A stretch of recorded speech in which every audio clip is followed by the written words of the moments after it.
Potilas siirtyy hoitajan vastaanotolle vuoronumerollaan. Hoitaja pyytää potilaalta Kela-kortin tai muun henkilöllisyystodistuksen henkilöllisyyden varmistamiseen. Hoitaja varmistaa henkilöllisyyden täsmäämisen vielä kyselemällä esimerkiksi potilaan kokonimen, henkilötunnuksen tai kotiosoitteen. Oikean henkilöllisyyden varmistaminen takaa potilasturvallisuuden. Tämän jälkeen hoitaja tekee potilaalle hoidon tarpeen arvioinnin. Hoidon tarpeen arvioinnissa selvitetään potilaan oireet, mahdolliset muut sairaudet ja lääkitys. Hoidon tarpeen arvioinnin yhteydessä hoitaja voi mitata peruselintoiminnot potilaalta, jotta kiireellisyysluokituksen tekeminen helpottuu. Hoidon tarpeen arvioinnissa hoitaja arvioi potilaan hoidon kiireellisyyden. On tärkeää, että potilas saa oikean hoitoluokituksen, jotta kiireelliset potilaat saavat mahdollisimman nopeasti apua. Arvioinnin jälkeen potilas siirtyy odotusaulaan odottamaan hoitoon pääsyä. Hoitaja ohjaa potilaan odottamaan odotusaulaan, josta potilas joko siirtyy hoitajan tai lääkärin vastaanotolle. Mä oon ollut täällä monta tuntia. Miksi muut pääsee vastaanotolle paitsi mä? Mä tulin ennen joka pääsi jo hoitoon. Mun vatsa on niin kipeä.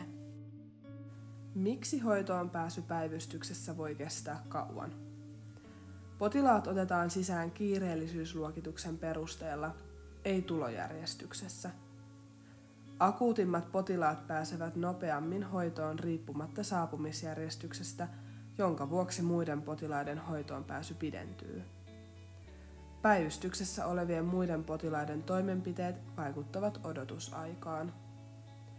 Ruuhkaan voi vaikuttaa viikonpäivä, esimerkiksi onko kyseessä arki, viikonloppu tai pyhäpäivä. Päivystyksen kokonaistilanne eli hoitohenkilökunnan resurssit ovat yhteydessä odotusaikaan. Mikä on kiireellisyysluokitus? Kiireellisyysluokitusta käytetään, jotta kiireellisimmät ja vakavasti sairaat potilaat saadaan mahdollisimman nopeasti hoitoon. Kiireellisyysryhmittelyssä käytetään apuna triagea. Triagen ryhmittely jakautuu A-E-ryhmiin. A-B.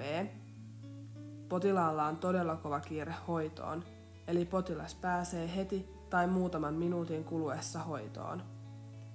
C. Potilas pääsee tunnin sisällä hoitoon. D. Potilas pääsee 2 tunnin sisällä hoitoon. E. Potilas ohjataan terveysasemalle hoitoon, koska hänen oireensa eivät ole päivystyksellisiä.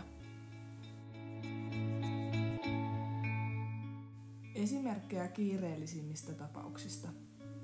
Akuuteimmat tapaukset ohittavat jonossa olevat ihmiset, sillä kyseessä voi olla hengenvaarallinen tila. Esimerkkitapauksia voi olla sydänperäiset oireet, pään vammat, vaikeat hengityselinten oireet, myrkytystilat, kriittiset tapaturmavammat, runsaat verenvuodot. Yleensä näillä oireilla tulevat potilaat luokitellaan A-B-kiireellisyysluokitukseen, koska oireet uhkaavat potilaan henkeä. Potilas tarvitsee nopeasti apua.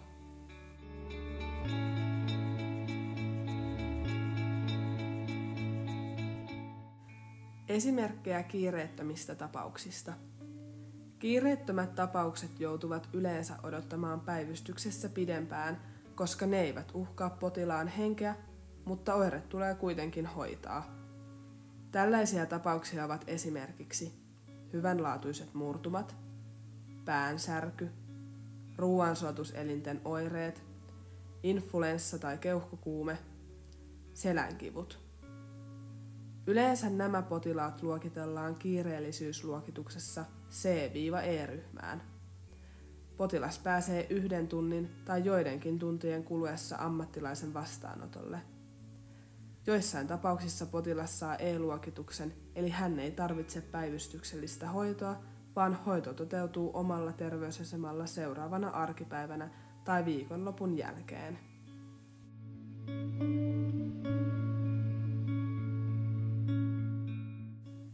Yhteenveto.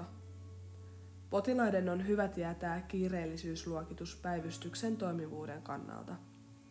Potilaan omaa kiireellisyysluokitusta ei kuitenkaan kerrota potilaalle, sillä odotusaika voi muuttua muiden potilaiden kiireellisyysluokituksesta.